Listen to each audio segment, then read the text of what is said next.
जैसा कि last episode में हमने देखा कि टैन शैंग हॉस्टल 7 का बिग बॉस बन गया था, लेकिन तभी वहाँ एक लड़की और आती है और परंपरा के अनुसार अब टैन शैंग उससे लड़ने लगता है। उस लड़के की स्पिरिट सोल रैबिट की है और वो लड़की बहुत ज्यादा शक्तिशाली है। उन दोनों की फाइट में दोनों एक दूसरे पर भारी पड़ते हैं और फिर लास्ट में लड़की टैन शैंग को हरा देती है और अब हॉस्टल 7 का बिग बॉस उस लड़की को बना दिया जाता है। इस लड़की का नाम जीवू है। यहाँ पर कोएड हॉस्टल है क्योंकि यहाँ सब सिर्फ बच्चे हैं, इसलिए गर्ल्स और बॉयज अलग अलग हॉस्टल में नहीं रहते। अब सब फिर एक दूसरे की सोल पावर पूछते हैं और जब टैन शैंग उन्हें अपनी सोल पावर फुल बताता है तो सब बच्चे बहुत चौंक जाते हैं। अब वहाँ फिर टीचर आते हैं और टैन शैंग को उसका ब्लैंकेट देते हैं। असल में हॉस्टल 7 के अंदर रहने वाले सभी बच्चे वर्किंग स्टूडेंट्स थे, यानी वो यहाँ रहकर पार्ट टाइम जॉब भी करते थे ताकि वो अपनी फीस भर सके। अब फिर टीचर टैन शैंग और जीवू को उनके काम बता के वहाँ से चले जाते हैं। अब टीचर उसे सिर्फ एक ब्लैंकेट देकर गया था और जीवू के पास कोई ब्लैंकेट था ही नहीं, इसलिए वो टैन शैंग से अपने और उसके दोनों के बेड्स को मिलाकर एक करने को कहती है ताकि वो दोनों एक ही बेड पर सो सके। अब सब बच्चे बहुत चौंक जाते हैं और टैन शैंग से जलने लगते हैं।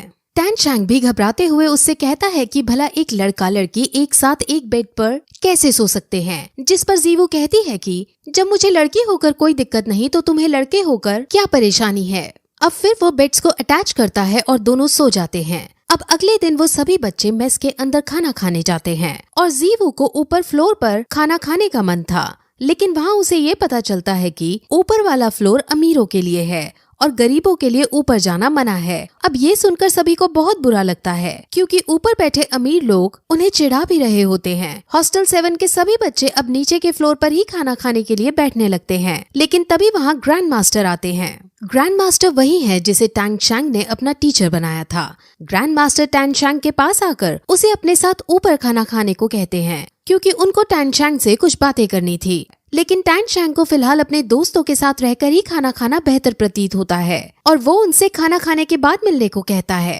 अब टैन शैंग अपने दोस्तों के पास जाता है, जहाँ जब उसके दोस्तों को ये पता चलता है कि टैन शैंग के टीचर ये हैं तो उन्हें बहुत अजीब लगता है क्योंकि सबको ये बात पता थी कि ग्रैंड मास्टर रैंक 29 पर पहुँचे हुए हैं, लेकिन उससे आगे नहीं बढ़ पा रहे हैं, जिस वजह से उनका कभी कभार मजाक सा भी बनाया जाता है। और जब टैन शैंग के दोस्त टैन शैंग के सामने ही ग्रैंड मास्टर का मजाक सा उड़ाने की कोशिश करते हैं तो टैन शैंग गुस्से में आकर उन्हें धमकी देता है कि अगर तुमने मेरे टीचर के बारे में एक और बार मजाक उड़ाया तो तुम्हारे लिए अच्छा नहीं होगा। अब वो फिर सीधे ग्रैंड मास्टर से मिलने जाता है और अब ग्रैंड मास्टर उससे उसकी दूसरी स्पिरिट सोल को दिखाने को कहते हैं। वो उन्हें अपनी दूसरी स्पिरिट सोल दिखाता है जो असल में एक हैमर की थी। ग्रैंड मास्टर ये देखकर बहुत इम्प्रेस होते हैं और जब उन्हें ये पता चलता है कि उसके पापा एक लोहार हैं तो उन्हें थोड़ा अजीब लगता है कि आखिर लोहार के बेटे के पास इतना टैलेंट कैसे, लेकिन वो इसको एक अच्छा मैच ही कहते हैं क्योंकि लोहार के पास हथौड़े की स्पिरिट सोल से अच्छा कॉम्बिनेशन नहीं हो सकता था। अब वो फिर टैन शैंग को हैमर वाली स्पिरिट सोल में स्पिरिट रिंग को ऐड करने की मना करते हैं और जैसे ही वो ग्रैंड मास्टर से ये बात सुनता है तो वो बहुत चौंक जाता है क्योंकि उसके पापा ने भी उसे मना किया था कि उसे कभी भी हैमर स्पिरिट सोल में स्पिरिट रिंग ऐड नहीं करनी। अब वो इसका रीजन ग्रैंड मास्टर से पूछता है, जिस पर ग्रैंड मास्टर उसे सिर्फ इतना कहते हैं कि सही समय आने पर तुम्हें अपने आप पता चल जाएगा। अब ग्रैंड मास्टर टैन शैंग को अपने अंडर में रखकर उसकी ट्रेनिंग को करवाना चाहते थे और उसके स्पिरिट मास्टर बनना चाहते थे, लेकिन स्पिरिट मास्टर बनने के लिए उसे अपनी रैंक बढ़ानी होगी। अभी उसकी रैंक 10 है और रैंक 11 पर पहुंचने के लिए उसे स्पिरिट रिंग की जरूरत होगी और स्पिरिट रिंग उसे सिर्फ 20 को मारकर ही मिल सकती है, जिस वजह से वो अब एक खास तरह के जंगल में जाने का डिसाइड करते हैं ताकि उस खास तरह के जंगल में जाकर उन्हें शिकार करने के लिए 20 मिल सके। वो उसे फिर उसकी स्पिरिट सोल जो कि एक ब्लू सिल्वर ग्रास की है उसके बारे में उसे कई सारी नॉलेज देते हैं और वो नॉलेज हम आपको आगे आने वाली वीडियोस में स्टोरी के साथ बताएंगे। अब फिर टैन शैंग अपने हॉस्टल में सोने के लिए जाने लगता है क्योंकि कल उसे जल्दी उठकर ग्रैंड मास्टर के साथ जाना था, लेकिन हॉस्टल में जाते वक्त उसे रास्ते में जीवू दिखती है। असल में जीवू समझ जाती है कि पिछले दिन टैन शैंग मन से उससे हारा था और उसने अपनी पूरी एबिलिटीज नहीं दिखाई थी, इसीलिए अब जीवू उसे रास्ते में रोककर फाइट करना चाहती थी। अब वो दोनों फाइट करते हैं और फाइट करते वक्त दोनों के बीच एक रोमांटिक एंगल भी नजर आता है और तभी वहाँ एक लेडी टीचर उन्हें इस कंडीशन में देख लेती है और उन्हें गलत समझ लेती है। वो इतने छोटे बच्चे थे और दूसरी बात वो पब्लिक में ये सब कर रहे थे, जिस वजह से वो उनको डांटने लगती है, लेकिन जीवू इतनी शरारती थी कि वो टीचर को ही धक्का मारकर वहाँ से चली जाती है। अब फिर अगले दिन टैंग शैंग ग्रैंड मास्टर के साथ गाड़ी में बैठकर जंगल में जाने लगता है और रास्ते में वो उसे कई तरह के बीस्ट के बारे में नॉलेज देता है।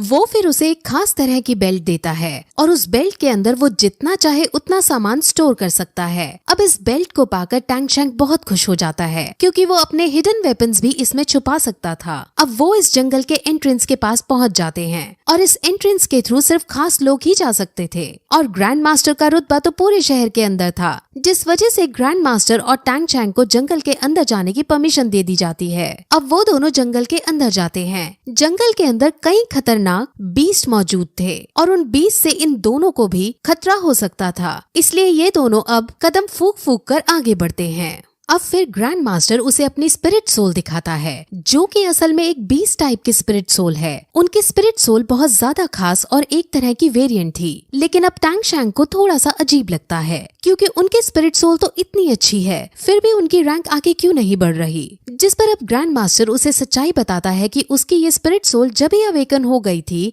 जब उसकी रैंक हाफ थी और इस वजह से अब वो कितना भी हार्ड ट्रेन कर ले वो कभी भी अपनी रैंक को आगे नहीं बढ़ा पाएगा और इसीलिए ही ग्रैंड मास्टर ने अब रैंक बढ़ाने को छोड़ रैंक्स के बारे में पढ़ना शुरू कर दिया था और अब बहुत सारी नॉलेज इकट्ठा कर ली थी। अब फिर उसे अपनी बीस्ट स्पिरिट सोल के बारे में बताता है कि ये एक बार में 3 अटैक कर सकता है और ये बहुत शक्तिशाली भी है। वहाँ से वो लोग फिर आगे बढ़ते हैं और उन्हें एक बीस्ट नजर आता है, लेकिन वो बीस्ट बहुत कमजोर था और उसको मारने से उन्हें एनर्जी नहीं मिलने वाली थी, जिस वजह से वो उसको वहीं छोड़ आगे बढ़ जाते हैं। वहाँ उन्हें अब एक पेड़ दिखता है जिसको टैंग शैंग एब्जॉर्ब करके ब्लू सिल्वर ग्रास की स्पिरिट रिंग बढ़ा सकता था, लेकिन उस पेड़ की उम्र बहुत कम थी जिस वजह से वो उनके लिए सूटेबल नहीं है और अब वो आगे बढ़ जाते हैं। असल में वो कलर को देखकर उसकी उम्र का पता लगा सकते हैं। अब उनको बीस्ट ढूंढते ढूंढते रात हो जाती है और अब ग्रैंड मास्टर अपनी बीस्ट टाइप की स्पिरिट सोल को बाहर निकालते हैं और उसे मूली खिलाते हैं। असल में इस बीस्ट की स्पेशल पावर फाट मारना था और ये मूली खाने से ही पॉसिबल हो सकता था। ये बात टैंग शैंग को बहुत शॉक करती है। अब वो बात कर ही रहे होते हैं कि तभी वहाँ एक बहुत बड़ा स्नेक के शेप वाला बीस्ट आ जाता है और उन पर हमला करने लगता है। वो बीस्ट 100 साल से भी ज्यादा पुराना था और बहुत शक्तिशाली था और उसे ग्रैंड मास्टर नहीं मार सकते थे, जिस वजह से वो उससे बचकर भागने की कोशिश करते हैं। लेकिन वो बीस्ट उनको पकड़ने के लिए उनके पीछे दौड़ता है और उनको मारने ही वाला होता है कि तभी ग्रैंड मास्टर की स्पिरिट सोल उस पर हमला कर देती है, लेकिन वो बीस्ट उससे भी बच जाता है। ग्रैंड मास्टर और टैंग शैंग अपने अपने तरीकों से उसे हराने की कोशिश करते हैं, लेकिन दोनों में से कोई उसको नहीं हरा पाता। इसीलिए अब टैंग शैंग एक आइडिया सोचता है। टैंग शैंग अपने ग्रैंड मास्टर का साथ छोड़ चुपके से उससे लड़ने जाता है और अपने हिडन वेपन से उसके मुंह पर वार कर देता है, जिस वजह से वो बीस्ट वहीं तड़प तड़प कर जमीन पर गिर जाता है। अब फिर ग्रैंड मास्टर भी उसको देख लेते हैं और टैंग शैंग को डर लगता है कि कहीं इन्होंने मुझे देख तो नहीं लिया। वो सबसे अपने हिडन वेपन्स को छुपाना चाहता था। अब ग्रैंड मास्टर उसके पास आते हैं और उनको खुशामती से उसका हिडन वेपन नहीं दिखता और ग्रैंड मास्टर को यही लगता है कि टैंग शैंग का चाकू तुक्के से इसके मुंह पर जा लगा है और ये बीस्ट तुक्के से मर गया है। अब ग्रैंड मास्टर बहुत खुश होते हैं क्योंकि अब इस बीस्ट की एनर्जी खींचकर वो टैंग शैंग को स्पिरिट रिंग दिला सकते हैं। अब ग्रैंड मास्टर की ये बात सुनकर कि उसको इस बीस्ट में से एनर्जी खींचनी है, वो डर जाता है क्योंकि उसे ये लग रहा था कि स्नेक की एनर्जी से उसकी स्पिरिट सोल जो कि ब्लू सिल्वर ग्रास है वो तबाह हो जाएगी। लेकिन ग्रैंड मास्टर उसे समझाते हैं कि ऐसा कुछ नहीं होगा, बल्कि इसको खींचकर तुम्हारी स्पिरिट सोल और ज्यादा मजबूत हो जाएगी। अब टैंग शैंग ऐसा ही करता है और ग्रैंड मास्टर के बताए अनुसार वो उसकी एनर्जी को एब्जॉर्ब करके मेडिटेट करने लगता है।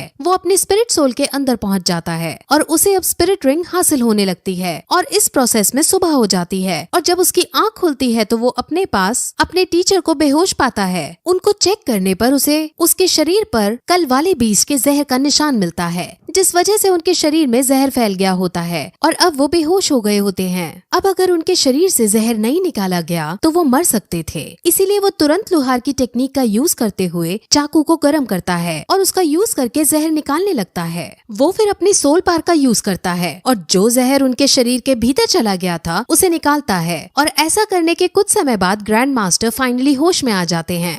टैंग शैंग अपने टीचर को रेस्ट करने का बोलता है, लेकिन अब टीचर सबसे पहले वापस स्कूल लौटना चाहते थे। वो अब टैंग शैंग से उसकी स्पिरिट रिंग की पार दिखाने को कहते हैं, जिस पर अब टैंग शैंग मेडिटेट करके उनकी पार को निकालता है और वो पार 50 मीटर दूर के पेड़ में जाकर लगती है और उस पेड़ को अपने में जकड़कर उसे मारने के लिए रेडी हो जाती है। ग्रैंड मास्टर समझ जाते हैं कि ये पार बहुत ज्यादा खतरनाक है और बहुत शक्तिशाली है। इस पार से हम 50 मीटर दूर खड़े आदमी को आसानी से पैरालाइज भी कर सकते हैं। अब दोनों ही बहुत खुश होते हैं और दोनों अब स्कूल में वापस जाते हैं, जहाँ टैंग शैंग बीमार ग्रैंड मास्टर को बेड पर लेटाता है और ग्रैंड मास्टर उसको शेल्फ में से एक बुक निकालने को कहते हैं। वो कहते हैं कि मैंने इस बुक के अंदर अपनी कई सारी रिसर्च लिखी हैं और इनसे तुम्हें बहुत हेल्प होगी। वो फिर उसे शहर के स्पिरिट हॉल में जाने को कहते हैं, क्योंकि वहाँ जाकर वो खुद के लिए अपने टैलेंट के बेसिस पर एक मंथली स्टाइपेंड बुक कर सकता था और ऐसा करने के बाद उसे यहाँ वर्किंग स्टूडेंट के रूप में काम नहीं करना पड़ेगा। वो अपने ग्रैंड मास्टर की बात मान जाता है और अब उनके कहने अनुसार वहाँ जाने लगता है। वहीं दूसरी तरफ हम हॉस्टल 7 के बच्चों और अमीरों के बच्चों को एक ग्राउंड में देखते हैं जो एक दूसरे से लड़ रहे थे।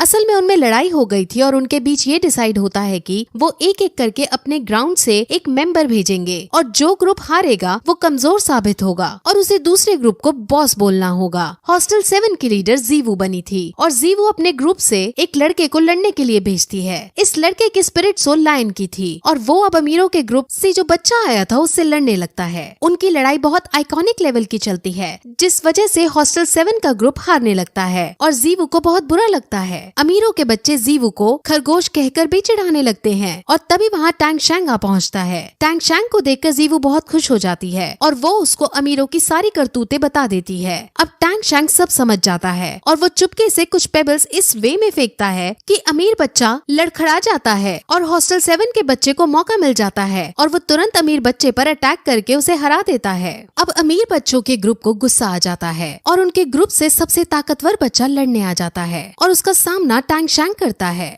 टैंग शैंग उसको बिना स्पिरिट सोल के यूज किए ही मात देने लगता है और उस अमीर बच्चे की बहुत बुरी बेइज्जती हो जाती है। अमीर बच्चा अब गुस्से में अपनी फुल स्ट्रेंथ में आता है और अब टैंग शैंग भी अपनी स्पिरिट रिंग का यूज करता है और उसे अपनी पावर्स में जकड़ लेता है और उसे कहता है कि अब तुम अगर हार नहीं मानोगे तो तुम पैरालाइज हो जाओगे। अब वो अमीर बच्चा मरता क्या ना करता, इसलिए वो हार मानकर हॉस्टल 7 को अपने बॉस के रूप में एक्सेप्ट कर लेता है और जीवू बहुत खुश हो जाती है और फिर उन सबको अपनी सोल पावर के बारे में बताती है। उसकी सोल पावर रैंक 12 की थी और सब ये सुनकर बहुत चौंक जाते हैं। अब टैंग शैंग ग्रैंड मास्टर के कहे अनुसार स्पिरिट हॉल एकेडमी में जाने लगता है और वहाँ पहुंचकर उसे अपने गांव वाले स्पिरिट मास्टर दिखते हैं और यही इस जगह पर ये एपिसोड खत्म हो जाता है।